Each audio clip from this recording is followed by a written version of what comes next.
You're listening to the Fan2Fan Podcast, and on this episode, we are talking about Metal Storm, the Destruction of Jared Syn in 3D. Here we go.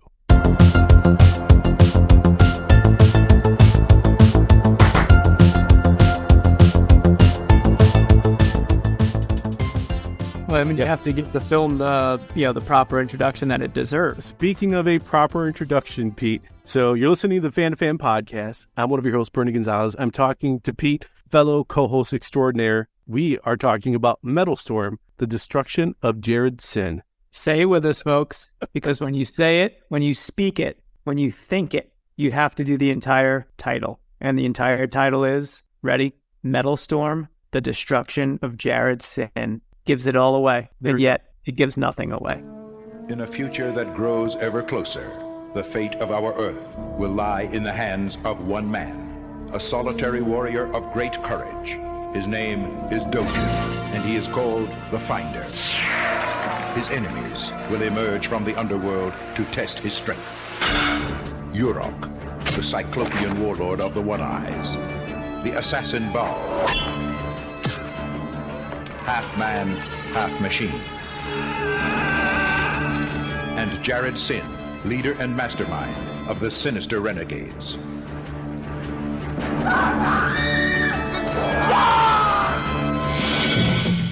They will utilize their cruelest weapons. They will exploit their most mysterious powers.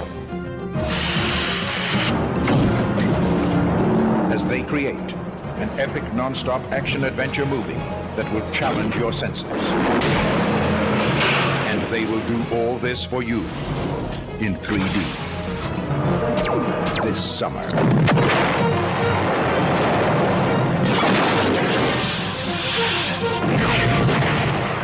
Metal Storm, the Destruction of Jared Syn in 3D.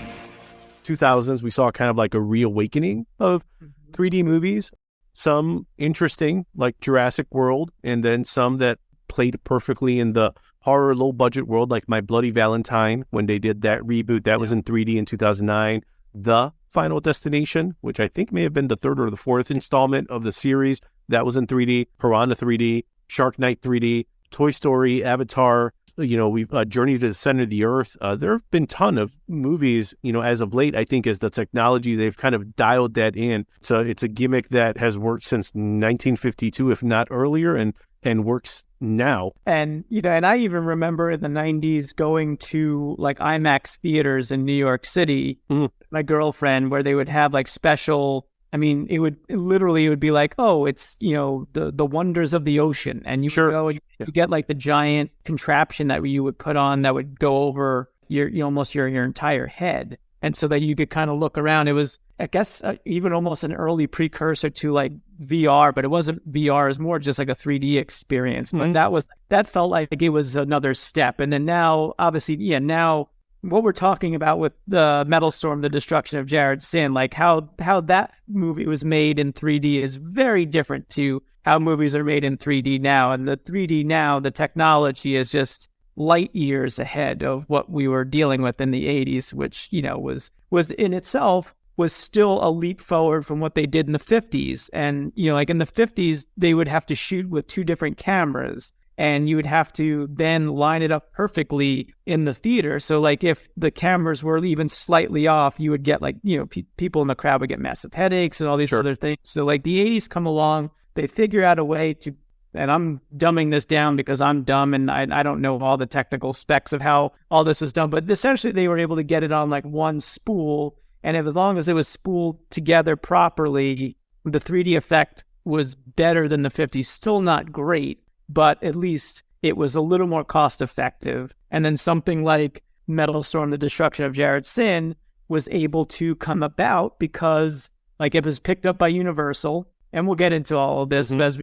get into the film, but this was picked up by Universal. So this is like major studio releasing this movie, very low budget. But I learned in doing some of the research was the reason for this was because they were betting a lot on Jaws 3D at the time. And you still had to have theaters kind of retrofit themselves to play this type of a movie. And so they were hedging their bets. And so they said, well, if Jaws bombs, and spoiler alert, it bombed hard because it stunk. They kind of tacked this on to be like, okay, well, we can at least get this in theaters as well, and then hopefully we'll offset our losses. Spoiler alert again, Metal Storm, The Destruction of Jared Syn did not make, if any money, it made very little money. So when you're hedging your bets on Metal Storm, The Destruction of Jared Syn, it's not going to go very well. It's not going to go well. All right, so Pete, I'm going to take you back. It's August 19th, 1983. The movie's out. It's high noon at the end of the universe. You've got Metal Storm, The Destruction of Jared Syn, this space age Western Star Wars meets Mad Max type movie. The fact that we're having a whole episode just dedicated to this, I mean, it's almost like a joke that we're talking about this, but there's actually enough here to talk about. If you've listened this far, I mean, you have to kind of finish this with us, because let's just start off. Pete, when's the first time you saw this movie? Metal Storm, The Destruction of Jared Syn. Let me tell you, Bernie, let me tell you, listeners, I grew up in this decade of the 80s. I was the perfect age to experience this, and experience it I did in the movie theater when it came out. This and Space Hunter, which both came out in the same year. Fortunate enough to see both of those in the Smithtown Theater in the town of Smithtown that I grew up in. Now, just to interrupt you here, Pete, do you not regard Space Hunter in the same conversation as Metal Storm, The Destruction of Jared Syn, where you don't say Space Hunter Adventures in the Forbidden Zone? I feel like, just for clarity, just want to make sure. Yeah, but it's weird, Bernie, because I feel if Space Hunter Adventures in the Forbidden Zone, if I can even say this, and this is not heaping a ton of praise on Space Hunter. Space Hunter is a much better made film. Fair enough. Much is probably being too kind. It's a better made film. But these were both kind of low budget. This was, as you mentioned, they were throwing a lot of shit at the wall. It was like, people like Star Wars? Well, we got some Star Wars. You like, that's right. You like The Road Warrior? Well, we got a guy that basically looks like Mad Max's cousin. You like Raiders of the Lost Ark? Well, we got some of that in there too. You name a popular influence, and it's been thrown into Metal Storm, The Destruction of Jared Syn. So, yeah, they're very similar movies. The reason why Metal Storm has stuck with me, Metal Storm, The Destruction of Jared Syn has stuck with me. We talked about it on a previous podcast, because this is one of those, it's been lost to me. I saw this in the theater when it came out, and remember being excited about it. My dad took me, took me and a friend, and I want to say it was during the week. So this was like a special treat, because it wasn't even like a weekend. It was like school night. Maybe this came out in the summer. It was a long time ago, but we saw this during the weeks, and that was kind of a special thing. And we're going to spoil the hell out of this movie, so there's a lot that's going on here in the title. There's no, a lot of promises are being made. A lot of promises. There's a lot of promises. There's no storms. There's some metal involved. There's metal. Jared Syn is in this movie. How much is not a lot. It's debatable. Very debatable. He's not doing a lot in this. And destruction. There's no destruction of him, and that was the defining memory that I have, because this movie is not very long. It clocks in at maybe 80 some odd minutes. We'll probably go into the plot beats of what there is to speak of them, which is not much. All two of them, Pete. All two of them. Guy is on planet. Guy is hunting Jared Syn. The end. Pretty good. You've got Space Ranger comes to a planet looking for this guy named Jared Syn. Meets this woman named Diana, played by Kelly Preston. Turns out that Jared Syn has killed her dad. She's got vengeance in her eyes. And this Space Ranger named Dogen, who, for those that aren't familiar, is like this mashup of Mad Max, maybe rated the same costume room, because the amount of leather that was on Mel Gibson is about the same as on our main actor here, Jeffrey Brown. And sweaty man. He's sweating a lot in this movie. Perennial 5 o'clock shadow that you're not quite sure is that facial hair? Did someone take some charcoal and just kind of rub it along his cheeks? It's definitely, it's got that that movie making, we need makeup on this guy and just make him look like he's growing a beard type thing, because beard equals cool, Pete. Beard equals cool. It was, yeah. And let's just get started into this movie, just from the get-go. I got to watch this again last night, and thanks to Bernie, because he was able to direct me to an AVI ripped copy of this, because I have not seen it since I saw it in the theater, and it's been rumbling through my mind for 30 some odd years. Just from the get-go, like, it starts out like point of view shots of this vehicle, this boxy vehicle driving along like the desert. Like, I'm already getting like car sick. And then this thing's running along like, I don't know if Dojin has been to a mechanic recently, but this vehicle looks like it's going to fall apart at any moment. And, you're getting like the shot of him behind the wheel. He's got like a motorcycle helmet on, so you can't really see his face. And then, for whatever reason, Charlie Band decides that he's going to cut to a shot of the vehicle coming to a halt. He opens the side window, like takes the helmet off. Like, you get a good look at him. He's just kind of like giving that like rugged look off into space. And then it cuts back to him driving again some more. Like, it's like the setup, Pete. We had to see that 5 o'clock shadow. He was working it. You do, but here's my criticism my critique.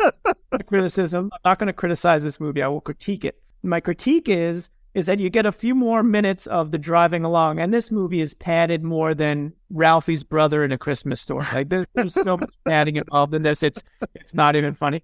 But you drive along for a bit more, then it stops again. Then he gets out of the vehicle, does the same thing, picks up his laser rifle. There's your establishing shot of the hero. Like, if you took out the driving from this movie, Pete, it could go from like 84 minutes to like a really tight 60. If you took out the driving and the walking from place to place where there's no dialogue, this movie lasts less than a sitcom. It's less than a sitcom with commercials. The short film that we loved, Metal Storm: The Destruction of Jared Syn. If you took out the driving and the walking. So you saw this in the theaters, which is impressive because, just like you alluded to, it's not easy to find.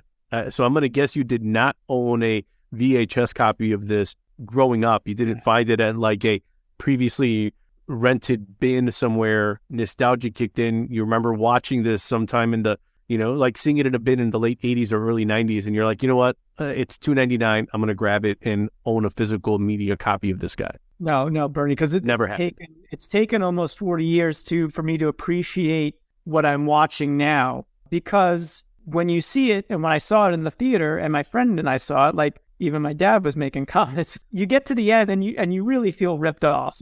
You feel ripped off. And just for context here, Pete, your dad, the man who came out of Flash Gordon, if I remember right. Well, he's like, that should be called Flush Gordon. was his actual quote. So the man knew movies. That's what I'm saying. My dad knew quality. He knew entertainment when he saw it. Big Clint Eastwood fan.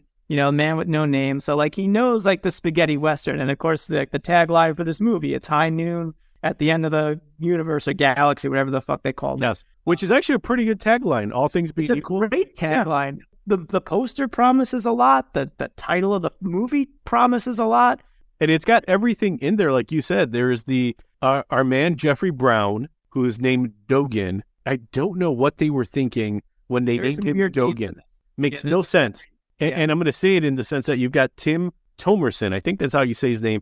Who plays Thomerson. There you go. Thank you. Who plays Rhodes. And we're going to get into him in a little bit. But I remember watching this and thinking, our main guy should be called Rhodes because it feels like that's the Cher version of the Han Solo pirate rogue type character versus Dogen. Like that's like the henchman or the bulky guy that follows along the main hero. That's Dogen. That's not with this guy. But nevertheless, we get Jeffrey Brown as Dogen. I found him on IMDb. And speaking of Westerns, he was on Bonanza. He was on Dallas, TJ Hooker, McMillan and Wife, a bunch of soap operas, Baywatch. I think the one little piece of trivia here for the Jeffrey Byron fans that are out there, all two of them, he actually was in 1964. He appeared in The Bewitching Pool, the last original broadcast episode of The Twilight Zone.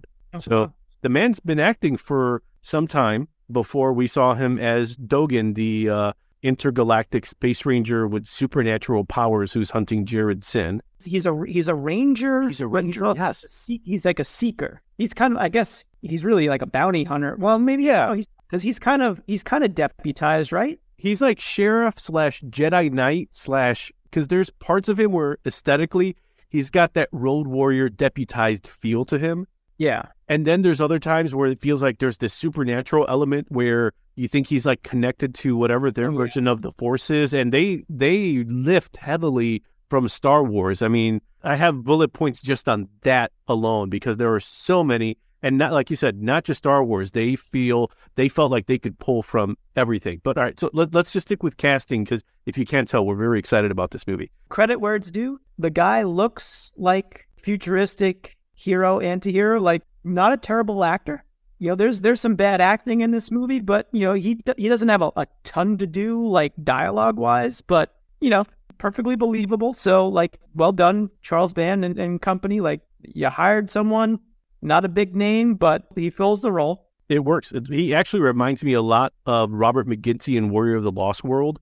Oh, yeah. It's another good Mystery Science Theater riff, but it's 1983 movie, and he has the moment where he took off the helmet. It reminded me of the scene from that movie Warrior of the Lost World where they both had the perpetual 5 o'clock shadow. They feel slightly miscast. At least Jeffrey Byron wasn't that guy from Paper Chase, so it kind of works out. All right, let's go down casting here. Michael Preston as, I want to say Jared Syn ? Because you said earlier he's not in it for very long.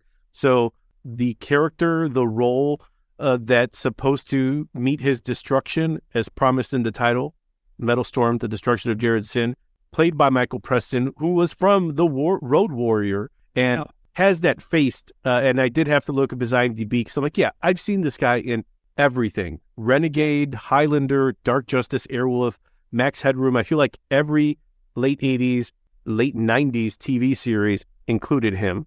Tim Thomerson, speaking of TV series, because he also has the face of someone who's been in everything. Xena, Hunter, Tour of Duty, Viper, Moonlighting, and then he was in the Transfer series that I've checked out for the first time because I don't know why, but Charles Band is on my radar as of late. So I've checked out Transfers, the Dahlman series, and then recently saw Zone Troopers that I really enjoyed. He kind of basically plays a Sergeant Rock type World War II hero. It's a role that fits well for him. But I think he also is aware of the movies he's in. I got to give it up for Tim Thomerson. It feels like he really leans into not being a caricature, but realizing that he does have to choose some scenery every once in a while. But he does it really well, really. And I think he got his start as like a stand-up comic. So I think that I saw that online. Surprised, yeah. He knows when not to take a project too serious. There you go. Yeah. I saw some shots on YouTube of a young Tim Thomerson, and you're right. Good instincts. He knew what he was well aware of what he was in. Kelly Preston, this was one of her first roles. I remember her mostly for Love of the Game, the Kevin Costner film. Yeah, you'd always see her pop up in something. Yeah. And she's in a bunch of stuff in the 80s, 90s. Yeah, dude. 100%. Yeah. Then we got Richard Mole, who of course was Bull in Night Court. He was in the Albert Pugh movie, The Sword and the Sorcerer, and he had the build and the voice of someone who was made for sword and sandal movies. And then you had him and our main actor, Jeffrey Byron, who were actually in the Charles Band movie, The Dungeon Master, which was not a bad movie, but it certainly was like if you mashed up Tron with sword and sandal movies of the 80s. And again, Richard Mole just like hamming it up. He was basically like a Dungeons and Dragons type warlock. I don't know what this actor has done before or since, but one of the great makeup jobs is, or one of the good makeup jobs in this movie was R. David Smith as Jared Syn's son. Baal, B-A-A-L. Yeah. Although sometimes it's like, it just comes out as Ball. Yes. We're having a ball here. But that was, to me at least, I remember it as a kid, and he's got a look. He's got like a prosthetic arm that he's like repeatedly shoving in the camera for the 3D effect. 100%, yes. Two arms kind of like clamp in, but then he like shoots like green goo on people that reminded me a little bit of like, you can't do that on television, like spraying people, but that sends them into like this mystic dreamscape where Jared Syn is waiting for them. Because again, like as you said, like Jared Syn doesn't leave his base of operations. That's right. Until the very end of the movie when he's going to escape. Like he's just hanging out in this cave/city and basically sends his son to do all like the dirty work for him. And his son is at least got like an interesting look to him, kind of a cyborg. His lips don't move, but he speaks, in like a digitally altered voice. Again, like there's some just like the character names in this are weird because again, it's like a just throwing shit at the wall mashup of like, because Baal to me is almost, it sounds like an Eastern god's name, I want to say. And you've got Dogen, but they had Jared Syn, and then Diana. It's not like Diana, it's Dhy. Yes. Which again, I had to do some research because I'm a completist, and I guess in some Eastern religions, or maybe this is like Asian religion, like Diana is something to mean Zen. Dogen was a Zen philosopher. Interesting. So I don't remember if Charles Band wrote the screenplay for this. I think he might have, because this is a whole production of his. But they're throwing names in there. They're supposed to have like this deeper meaning, and I guess it made some sense because we're led to believe that Dogen and Diana have a bit of a cosmic connection, which from filmmaking standpoint, like doesn't make much sense because like, again, like he comes across her after her father's been killed. And so she wants to take revenge. They decide they're going to go and track Jared Syn together. They go to meet, of course, because you have to meet like the old guy that's kind of living by himself, that's like, oh, I've never seen this crystal before. But then he like runs some tests and is like, of course I should have recognized this crystal. I forget what he says. It's a container or something like that. It's like a life force container or something like that. Yeah. And then Dogen gets hurt, and so he's like unconscious, and Diana's like nursing him back to health, and that's enough for them to start making out. She disappears for 2/3 of the movie until towards the end when Dogen is finally tracked Jared Syn down to the city, and he's just waltzes right in amongst his cult members, like not even literally like walks among them and just shows up there. Appears like he might be losing the fight with these crystals. And then Diana's like, says something like, I believe in you. And then he just immediately rises up. That's all he needed the whole time. Just needed someone to believe in. He needed a little pep talk. Yeah. Movie's so weird. So just to fill in the blanks for those that are checking, Pete, you saw it back in 83. Yeah. I saw it for the first time last night. An incredible juxtaposition of this memories. Yes. This rewatching it and yours first time. So what are your overall impressions like as a first time watch? Like what were your takeaways? I can see why you like this movie because it's actually enjoyable. And I know we've talked about like a lot of those Star Wars wannabe movies. One that is not one of your favorites, Ice Pirates. Yeah, I picked up there's a lot of Ice Pirates vibe in this movie too. 100%. Yes. With like the flags and like the set construction. Yes. There's a lot of Ice Pirating going on here. 100%. I mean, again, and if you've seen Space Hunter, very, very similar to Metalstorm, the Destruction of Jared Syn, but Space Mutiny, Roger Corman's Battle Beyond the Stars, Buck Rogers, Battlestar Galactica, Star Crash, thinking about Mystery Science Theater, all of those movies, having seen those, some of them back when I was growing up, some, finding them in like the 90s or the aughts when I was in college and, checking out a really cheesy, like retro sci-fi VHS shelf and realizing I'm like, oh, I haven't seen Star Crash in forever. And like, Carolyn Monroe in any movie, like got my prepubescent teen, attention for sure. So I'm like, oh, I'll rewatch this.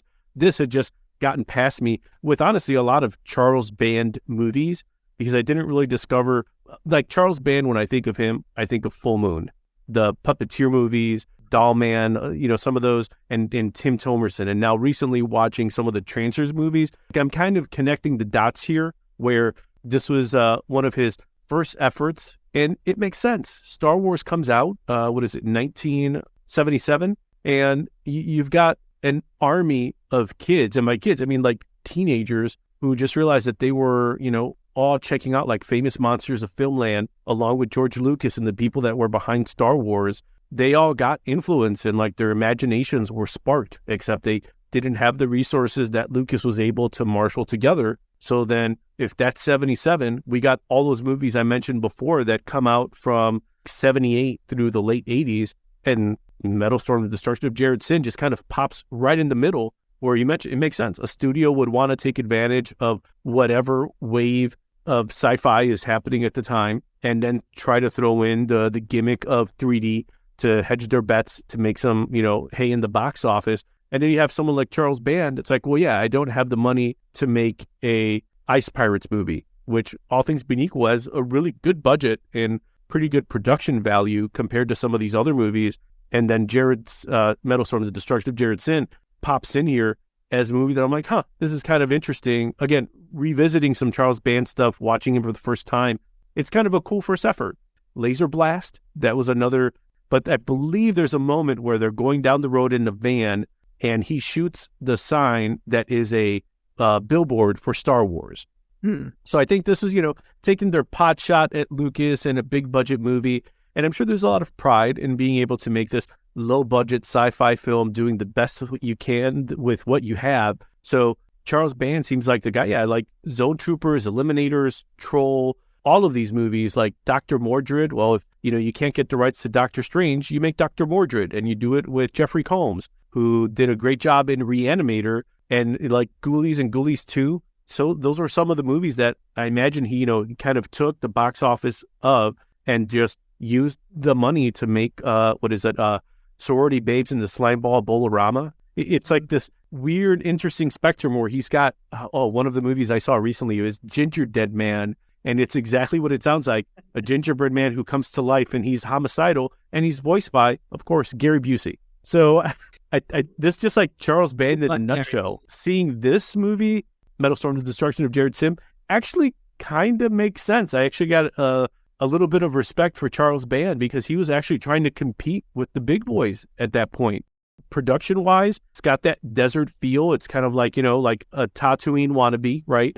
The boxed vehicle that looks more like a proof of concept for World Warrior than what you would have actually have seen on screen. But right. Yeah, I got to give him a little credit. There's no interceptor. No, exactly, 100%. Yeah, it's definitely not. But it works for this movie. There are some vehicles in Space Hunter that I think pull this off a little better, but still pretty solid. The music by Charles Band's brother, I think it's Robert Band, is actually pretty solid. It reminded me of, thinking of Mystery Science Theater, I got to go here, Wizards of the Lost Kingdom. It's a sword and sorcery film, but it features the soundtrack by James Horner, who did like Titanic and Avatar.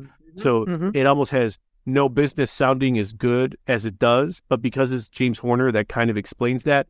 I felt like same with this movie. I was like, this soundtrack is actually pretty solid for a movie that's not delivering on either metal, storming, destruction, or much Jared Syn, but this is a good soundtrack. This is pretty good. So the soundtrack is solid. It's like suitably epic when it needs to be. It's suitably like during the many driving scenes. It's like it's keeping some momentum going of like as they're getting from point A to point B to point C to Jared Syn. There's a lot of driving, but I think the part that will make me want to revisit this is because it's cherry picking from stuff that we love. So you get Dogen as the Space Ranger, which kind of feels like Mad Max / Jedi Knight. You have the desert atmosphere, so it feels a little bit like Tatooine.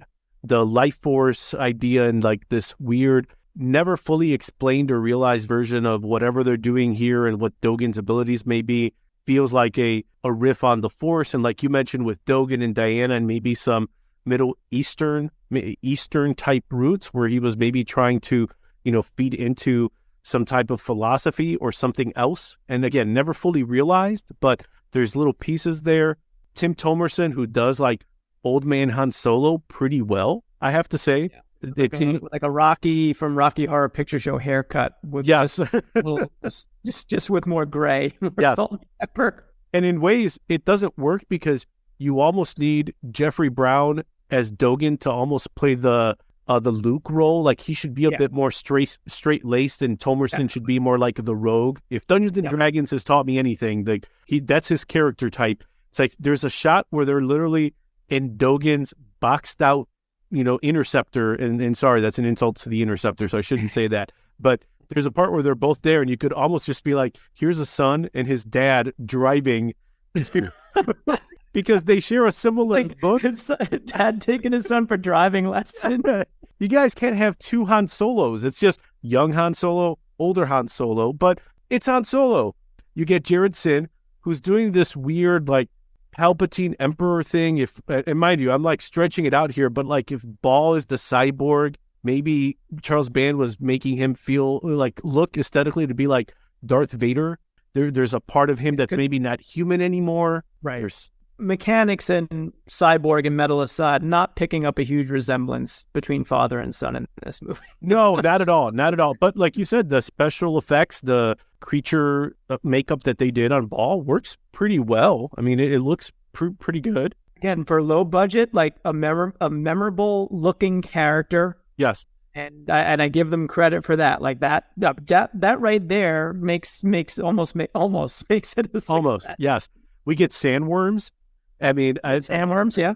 I mean, they're not like Dune-sized sandworms, but you know, if you're thinking about, you know, Jabba in the pit and, you know, R.I.P. Boba Fett for at the time we thought, we get some sandworms, which is kind of cool. You got to wonder if the gang that made Tremors was looking at this at some point, had seen this in their youth. I feel like they didn't, Pete. I feel like they didn't. Sometimes when I'm up late at night, and my thoughts go to Metal Storm, the Destruction of Jared Syn, as they're wont to do. Several times a week for the past 35 years. I wonder these things. Remember, you can find the Fan2Fan Podcast at www.fanpodcast.com. Facebook, just search Fan2Fan Podcast. That's FAN, the number 2, FAN. On Instagram at Fan2Fan Podcast. Or on Twitter at Fan2Fan Podcast. We'd love to hear from you, so send a message and let us know what you think of the show. Thanks. And now, on with the show. Even that scene where they're grabbing that alien skull, I mean, that's just like an Indiana Jones riff. I had a comment on this because how does Dojin know to do this? They come across this icon statue thing that's oddly shaped, almost like a deer skull type thing. It looks good description. Yes. They just stumble upon it, and you know he's never been here before. Like he's got Bull. We'll get into that too because that's another great piece to discuss. But he's leading him to Jared Syn. They come across this place. He's never been there before. There's a box. He just opens it up, takes out this crystal skull mask, and just walks away with it. Like I think this is the part where like the movie is not realized. Like you could almost explain that away by just having him have some sort of Force-like sixth sense where he feels that there's this ancient power there. That would be the easy way to explain that, 30 years later, but that's not the movie we watched because that never happened. You gave an excellent explanation, but that is not given in the movie. And I correct myself. He's not with Richard Mole. He's with Tim Thomas. That's right. Because I think that's right before they run into Horak and the Cyclopean nomads that live out in the desert that Jared Syn has kind of taken in as at some point he calls them his brothers. So he's like taken these one-eyes who are exactly what you think of. They're Cyclops, but not in a traditional, I guess, Harryhausen type Cyclops way where they're not giant. They've been exposed to like radioactivity or something. Their skin is like drooped over one eye. Yes. And in that case, like Ball has some cybernetic pieces that make him a Cyclops, but it's weird. The whole thing is this mashup of, I don't know, I'm thinking like Charles Band just going into a room where you have a bunch of leftovers from a ton of other movies, you put it all together, and in some ways it works, in other ways it doesn't. We got to talk about 3D though, Pete. We got to talk about 3D because before we do that, please, because you led to one of my big laugh out loud moments when I was watching it. And I got to say, like, there were points where it was late. I was nodding off at a few points during the driving scenes because I'm saying there was a lot of them. Because there's a lot. But okay, so Tim Thomerson is a former Seeker Ranger, because Dogen basically plies him with some drink in the cantina, short cantina scene that leads to the Western shootout outside. That's right. They join forces. They discover this crystal mask skull thing. Dojin is like, cool, walks away with it. They run into Richard Mall's Cyclopeans, which leads to this exchange of, did you both steal this mask? And I'm paraphrasing. Did you both steal this mask? Tim Thomerson, good comedic timing. He's like, he did it. That's right. He's like, and so so his reply is, then you shall live, to Dojin. He's like, and you will die. And then Tim Thomerson's like, fuck.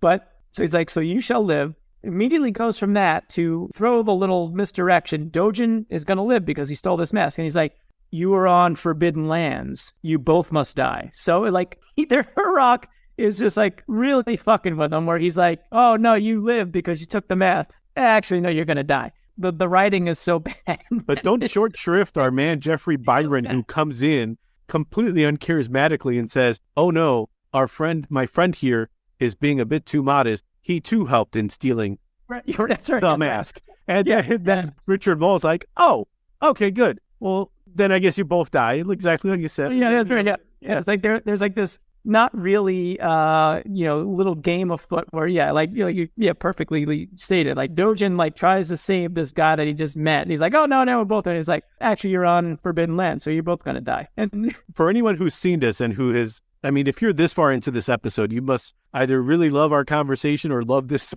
movie. Because I don't know why. But that scene is almost a perfect microcosm of the movie, because Tim Thomerson, like you said, you're right. His comedic timing is coming through. If Tim Thomerson was the hero in this, I think this movie would have gone from slightly forgettable to a little bit more memorable, because it would have worked with him as the Han Solo to Dogen's Luke. Make him a little bit more doe-eyed, a little bit more naive, not nearly aware of, the danger he's in, the powers he may or may not have. And Tim Thomerson is more of the jaded, I'm too old for this shit type pirate, raider, hero, rogue character. It just feels like these little pivots in the movie would have made it maybe closer to Space Hunter. I feel like that's really what we're going for. It's not like we're making the ceiling too high. And we're just saying, we're not doing any heavy lifting to raise the bar on this. We just want a couple of little things. Yeah, but you're absolutely right. Yeah, I can understand wanting to have two Han Solos in a movie, because Han Solo's one of the coolest characters in cinematic history. But you can just see it, Pete. Like Charles Band walks out of the theater after seeing A New Hope and says, man, Han Solo, he's amazing. Oh my God, he's so cool. What if there were two of them? I'm going to go write that movie. Yeah, because Dojin is like, and again, Jeffrey Byron is not a bad actor. So it's not that he can't act his way into the role, but his role is requiring him to be relatively short of dialogue. He's just saying a couple of words here and there. And as a whole, I feel like the script, there's not a lot of dialogue in it at all. ChatGPT could come up with a better script than is revealed on screen here. But again, because Dojin is so strong silent type, and then but still kind of Mad Max Han Solo, and then you got Tim Thomerson also playing jaded Han Solo, but slightly older.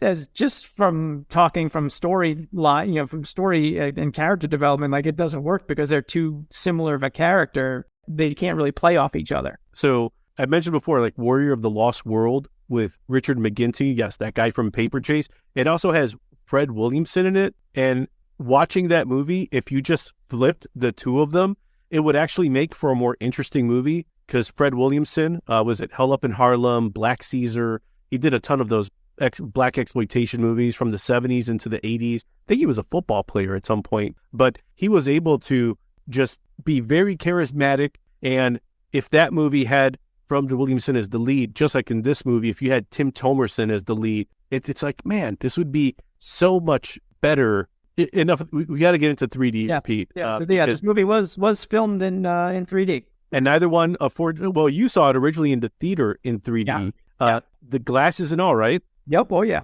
We didn't get to see it this time around in 3D, although it was released on Blu-ray 2016 by Shout Factory. I hope that it also has a 3D version along with the 2D version. But 3D moments that jumped out at me, I'm sure some jumped out at you, maybe some of the same ones. But the first chase scene, because again, there's a lot of driving scenes with the sky bike that starts off promising. Here's this cool thing, and it's shooting lasers. The 3D lasers, I imagine, that had to be a 3D element. You mentioned before the ball who has the clamp on the arm that shoots the green liquid, the part where he literally just extends, pointing right at the screen, and then the clamp kind of open and closes. Like, that was made for 3D. The fight in the cave with that weird, never fully explained blue lightning creature. And the creature lasted about 30 seconds. Yes, but it was made for 3D. There were parts where it literally shot lightning bolts. Like, it wasn't subtle. The fight in the pit where you really get like the Shatner Star Trek scene. Yeah, like even the music feels like it's taking a cue from that. But they're lunging their size at the screen and at each other later on. Richard Mall's character, who throws like this ninja star type mace at the screen. No, that was one of Ball's henchmen. Okay, that's what that was. I know this movie now, like, I my own non-existent children. I know it so well. There's a shot when they're walking around trying to find the city, and then I think they come across a sign. I can't read. I remember. I'm admitting I know less than I just said that I did. But there's a leafless like tree branches, and the camera does the deliberate.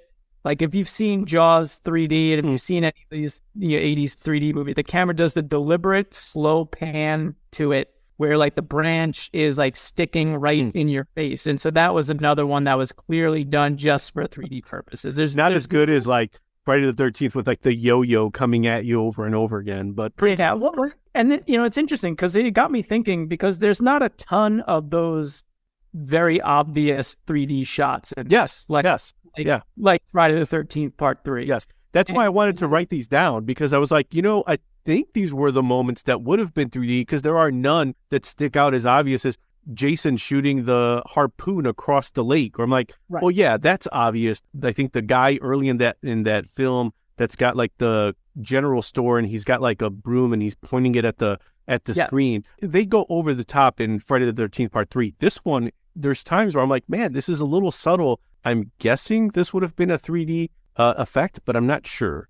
Like that, yeah. There was another one where I think Dojin takes his rifle out of his car and he's like kind of pointing it at the screen as well.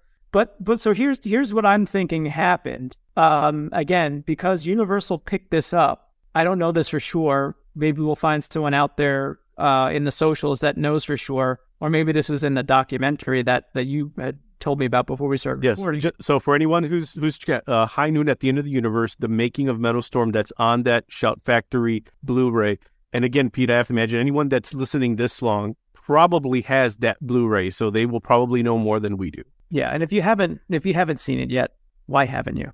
And this is my guess that I hope will be confirmed at some point. I think when Universal picked this up, they gave Charles Band a couple $1 million to kind of spruce it up with special effects.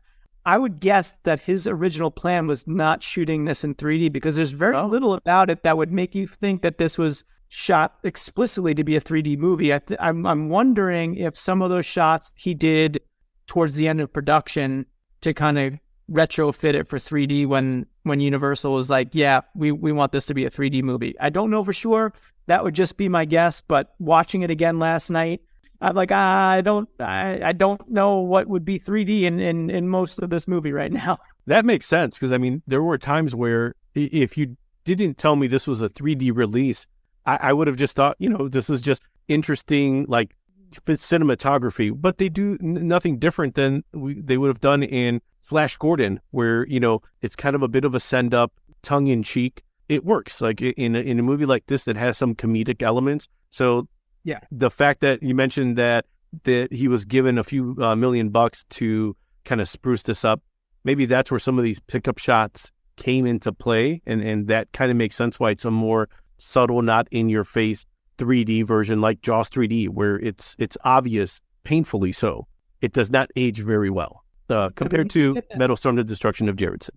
Yes, and you do get at the end of Metal Storm: The Destruction of Jared Syn, you do get that trippy chase sequence on like the sky bikes through that. Oh, yes. The sky bike across the desert, and then it goes into the crystal tunnel dimension. All right, so speaking of the ending, Pete, all right, we were thinking, a good 20, 30 minutes for this one, but no, Metal Storm: The Destruction of Jared Syn demanded an hour discussion. So It's destroying your afternoon if you're still listening to 100%, 100%. So, all right, speaking of the ending, let's exactly where you were. You got this final sky bike chase across the desert, and then they enter this sort of crystal tunnel that feels a bit like, I don't know, like light speed, but not. And then Jared Syn is suddenly gone. Yeah. Dogen gets back.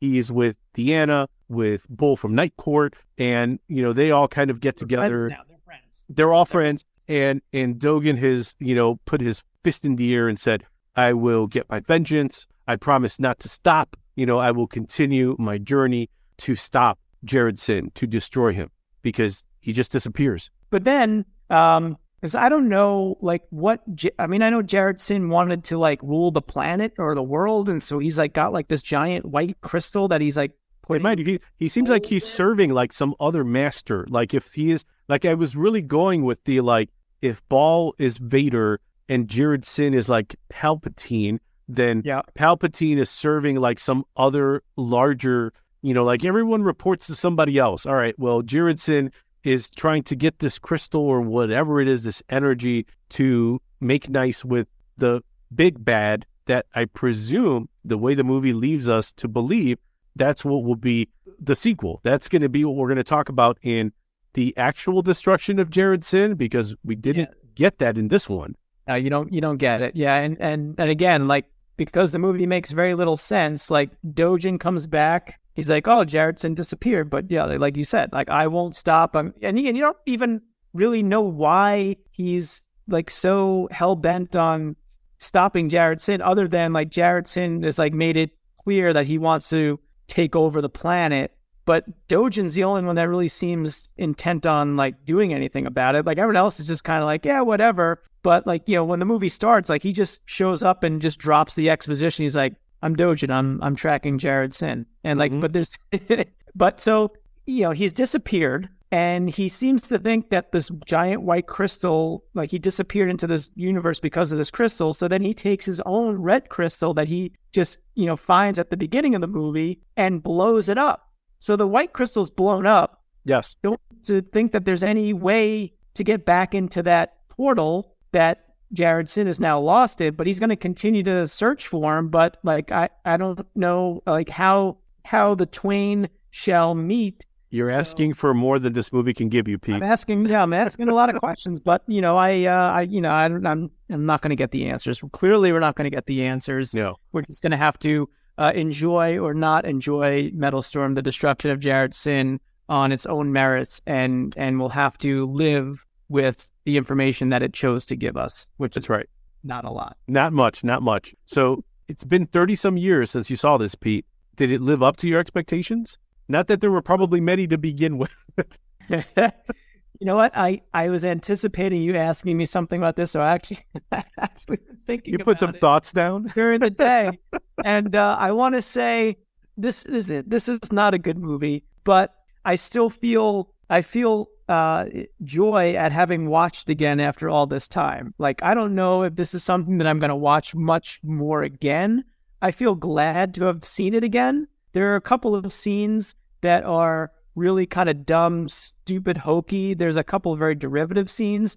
And I think if you're a fan of movies, and if you're a fan of any of the other movies that we've referenced that this kind of steals, borrows, you know, lives in the same aesthetic with, I think it's worth a watch to kind of be like, oh yeah, that looks like Ice Pirates. Oh yeah, that looks like Space Hunter. So I'm really glad that I watched it again, and it occupies this, like, weird space in my own personal history. There's not a lot of specifics that I remember from when I watched it when I was a kid. There were memories, there were bits and pieces, like the ending. I remember them being in that cave with the rocks and the steps. I remember them going on the chase. I remember being really pissed off when he's like, well, I guess Jared Syn just got away. And we're looking at my, what just happened? This is the destruction of Jared Syn, and Jared's not dead. So it was a lot of... It was rhetorical, Pete. It was rhetorical. I guess, yeah, apparently so. But, there was so much bewilderment coming out of it as a kid. And now to get to watch it again and to be like, this movie, like, the fact that it exists, again, I think it's just the time that it was made. It was able to be made because it's so low budget. it's so just like bare bones. But again, like you have to give it to these people that want to get like something out there into the world and share it, regardless of how good or not good that it is. I am just more than pleased that I got to watch it again last night. What about you after your first watch? You mentioned that you think you might want to revisit this again. Yeah, but I think I'm going to give it a little breathing room. I would say it's probably the perfect time that you mentioned this, that I saw this for the first time, and now that we're talking about it, because I've gotten a appreciation for Charles Band. I see that there was always a part of him that seemed to, as much as he was making a movie that may have been, it's easy to dismiss as like a ripoff of another movie, that there was a part of him that was trying to do something more and never fully reached that place. But I think that's the thing we've always talked about. He legitimately has, I think, that earnest awfulness. I think he actually pulls it off well. His movies feel never fully realized. He only gets like Ghoulies and Reanimator. I think it's Prehysteria that kind of break through the, into like pop culture where people are like, oh yeah, I remember Prehysteria. Like, that was kind of interesting. Or Ghoulies. Yeah. Or was it Ghoulies 2? It's like, okay, well that I think people remember more fondly than any of the Transfers movies. But having seen now, I think it's 5 out of 6 Transfers movies and the Dollman movies, revisiting some of the Full Moon, like Demonic Toys, Puppet Master movies. I got to say, like, I'll give it up to him. Like, there's always a part of him that feels like he is certainly a contemporary of Roger Corman and Lloyd Kaufman from Troma. Like, those guys were hustling, doing whatever they could to get whatever edge they could to compete against movies like Raiders and Star Wars, movies that had our attention. So that's where I got to say this movie has gotten, I was looking forward to watching it, expecting what I thought I would get, and then seeing this, and even a movie we talked about, Parasite 3D, which came out right before this and made some decent money for him. I think after this is why he sets up Embassy or Empire Pictures, I forget which one it is, and they make a shit ton of movies after that.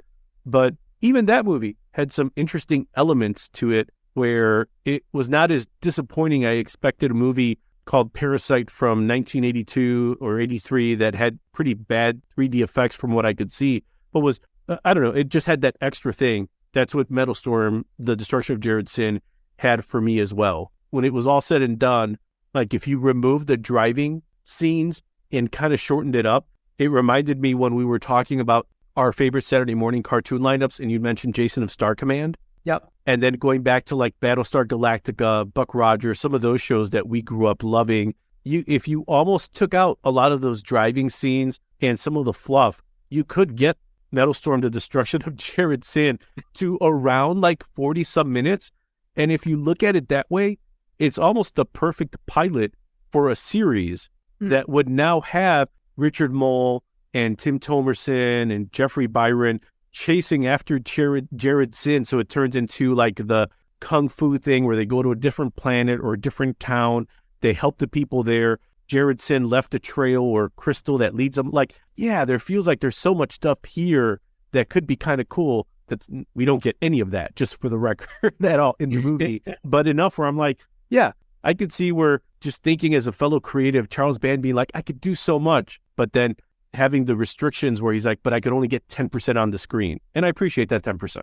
Yeah. Well, I think what was coming to my mind as you were talking about, because I'm not as familiar. I mean, I know of the Full Moon stuff. I've only seen a handful, but he definitely sounds like a hustler type. Yes. Where it's like, whatever I got to do to get something made. And, but yeah, certainly the earnest awfulness when it comes to Metal Storm, The Destruction of Jared Syn shines through. Again, like if you look this up on the internet, just look up the movie poster. Same thing with Space Hunter. Like, this is back at a time where posters could sell a movie, and clearly it does. Like the poster work that was done for this, for the marketing side, was like, oh, like this looks like it's going to be pretty fun. It's going to be pretty badass. And of course, we're at the time in '83, Return of the Jedi is coming out. You know what like Lucas can put off as far as special effects. This is not that. And and a lot of most movies were not going to come up to ILM standards, but the poster leads you to believe that maybe you're going to see something like that. And so it clearly didn't convince enough people, because I don't again, this movie did not make any money at the box office. But, it does have one other redeeming quality, and that is the live action stunts were coordinated by someone by the name of Speed Stearns. So, anyone that's a fan of looking at movie credits, I saw the name Speed Stearns, and I was like, well, it's got that going for it, and that's not a bad thing. To paraphrase you, Pete, Metal Storm, The Destruction of Jared Syn, Star Wars, it's not that. It's not that. I think that's how we end it. There's a much longer discussion about Metal Storm, The Destruction of Jared Syn than anyone was expecting that we would have, Pete. This was good. Anyone out there, any listeners out there that have their own podcasts that would like to have Bernie and I on to discuss this more in depth, we'd be happy to do so, because clearly we're going on, I don't know, 2.5 hours. And, I'll second that. Big question I didn't ask you. Are you going to seek out the Blu-ray now?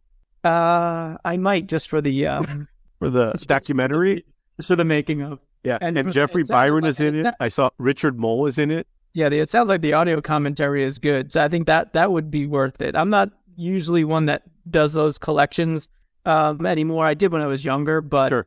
but I get into these things. There's not always a rhyme or reason to it, but something like this sticks in my head so much that I have to. But it'll happen, I have to learn more. But this happens a lot. Like if I see a movie, even if it's something that's really awful, if there's something there, I'm just kind of like, how, it's kind of like the How Did This Get Made podcast. But I'm like, I need to know backstory, like what happened behind the scenes, like what was going on that this thing exists in the world, because obviously you can't compare to something like Star Wars, but it's still sitting like side by side, like derivative, but like coming out in the same time frame, and it's fascinating to me. Similar to like 2001, like the special effects in 2001 in 1969 compared to almost everything else that was on screen. Yeah, at that time, where like you're seeing the wire of the rocket ship and the smoke coming out of like the flame, and like clearly this is not outer space. Clearly this is like filmed in a dark room with like literal like paper mache planets and moons hanging. But then you've got 2001, and that's like just a mind-blowing leap in terms of special effect and visual effects. And like I feel like it's similar here in the 80s, where you've got ILM doing like this amazing special effect work. And again, like money can do a whole lot, like just in terms of matte paintings can set up something that is just like otherworldly, and that's not here, but they made something with their meager budget. Yes. And, but I think that's where the earnestness comes in, right? Like if you don't have the resources, you don't have ILM, you don't have, Macquarie doing concept art, you don't have all of these things coming together to end up making Star Wars. Well, you make the best you can with a mop bucket.